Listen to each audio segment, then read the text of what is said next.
TIFU and lost all of my life savings because I'm stupid. This is age-old tale of a scammer doing what they do best and leaving someone, this time me, with nothing left. So I put in rural areas fixing farm equipment, and it just so happened that today I was on a farm with very little phone signal. I was in the middle of changing a motor on a cow feeder when my phone rings. I see it has the dial code for my area. I answer and put it on loudspeaker beside me. I hear the guy say, "Is the mar gentleman, it's your bank." But then the phone signal goes and he's cut off. He immediately rings back and says the same thing. I say, "Yes, that's me. I'm a little busy. Can I call back?" The man says, "There has been a large purchase outside of the town area that you live. Was this you?" And I said, "No, that wasn't me." He says, "Oh, okay, well, we should first cancel your card, then I've sent you a security code. Can you read it back to me?" Now of course everyone sees how much an absolute idiot I'm about to be, because of course I read out the code. The man instantly puts the phone down. Now I very quickly realize what's happened. I try to call my bank, but of course this is when my phone decides, yup, not enough signal to ring anyone. I jumped in the van and drove as fast as I could to find a phone signal to ring my bank. It took me 3 minutes and it was too late. I had 6.5k and that's all I have to live off, to buy food, pay rent and pay for my wedding that is in 2 months, and in a 40-second conversation I've ruined my life. I feel sick and all I can do is just hate myself for being the biggest idiot on the planet. TL. Dear answered a phone call and gave away a OTP that has left me in the middle of the month with 0 to my name because I'm stupid. Talk to her bank. They sometimes have insurance for scams like these. Not trying to beat you up, but did that code say, "Don't share this with anyone"? There is more to it than this. They also knew your login information, i.e., username and password, and were able to set up a new payee too. Here, at least if you want to set up a new payee, then there are further steps to complete first, like additional MFA steps. Obviously report this to relevant authorities. But also the transaction should be able to be reversed. If you have used that same combo of username and password somewhere else, you need to change all your passwords to something unique. This should be the standard anyway, but it wouldn't hurt to go ahead and do it. This is becoming more and more common.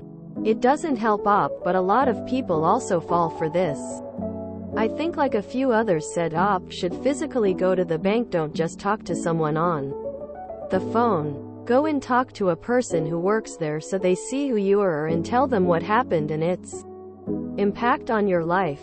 Also, good advice is to change all your account numbers. Bank can do that, and your passwords.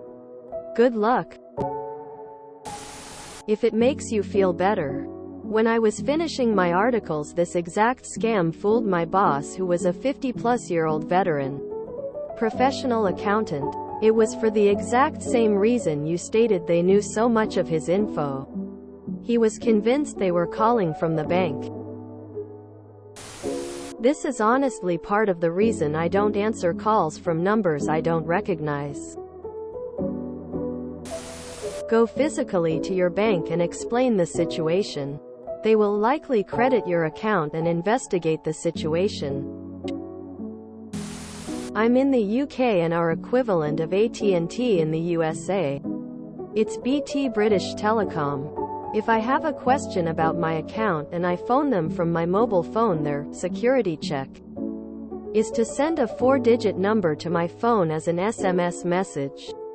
I have to read out the number to them, and whilst I can't prove it 100%, quite clearly the support person is logging into my account using that PIN. I read out the PIN to them because I believe a black hat social engineer couldn't do too much harm with that. Maybe worst case cancel my phone account. But my problem is it sets me up for exactly what you got. I don't know how I'd react if someone else, like my bank, phoned up and said, "Give me the code we just sent you." I know as well as you do not to talk to strangers. You have my sympathy. If my bank ever calls me to discuss an issue with my account, I'll be sure to call them back using the number on the back of my debit card. Their issues are never so urgent as to require my confirmation of something right in that moment. Normally I'd make fun, but this isn't a laughing matter, as anyone at the wrong time can have a lapse in judgment and get scammed. Happened to me once many years ago, where I literally gave my card to someone. But yeah, if you're in serious doubt of any future banking details, etc., the absolute worst thing you can do is go to a physical bank branch and sort your issues there. Contact the Consumer Protection Bureau. It's a federal agency that protects consumers from fraud like this. You may be able to file a complaint there. You could also contact your state's attorney general and let the bank know you'll be doing this. They probably are more able to help you. But as others have commented, they just don't feel like it. If you give them some motivation, you might have better results. Also, check out the personal finance subs information. They get requests like this all the time. Firstly, please log everything. Time of calls made from scammer, the time you made it to he bank, etc., etc. Log every detail in a document so that you have this ready to hand. Secondly, go through the financial ombudsman once you have a decision from your bank. Follow their process and give all the details you have. I did the above for my dad when he lost around 20K to a scammer. We clearly documents everything and put a massive emphasis on the bank's slow reactions and general demeanor to me and my dad. We managed to get all the money back. Don't lose hope. Good luck. I hope you get everything back. I think someone tried this one me, but slightly differently. They charged something on my card in another state, knowing it would trigger a fraud alert. Right after I get the alert, I get call from a scammer pretending to be my bank. However, my phone uses a scam filter, so the call was blocked and it went to voicemail. The scammer left a VM and it was clearly a fraudster cause he didn't speak eloquently. Hey, this is your bank calling. There's been some fraudulent charges. Please call us back. My bank texts me that a representative will call me shortly. They call me and say, yeah, I didn't charge anything on my card. They went ahead and canceled the card and the charge. If they had asked for any personal information, I would have told them I will just call my bank directly. You never know who is calling you. Tell them you wish to charge back that payment as goods were not delivered, aka a tractor. I'm sorry this happened to you. Did the text not say, the bank will never ask for this number? Spoofed numbers are the most common scam tactic. Wish you the best. Always hang up and call the bank back directly yourself. You should try to contact some of those guys on YouTube who hack and expose scammers. Maybe they can help. This doesn't make sense.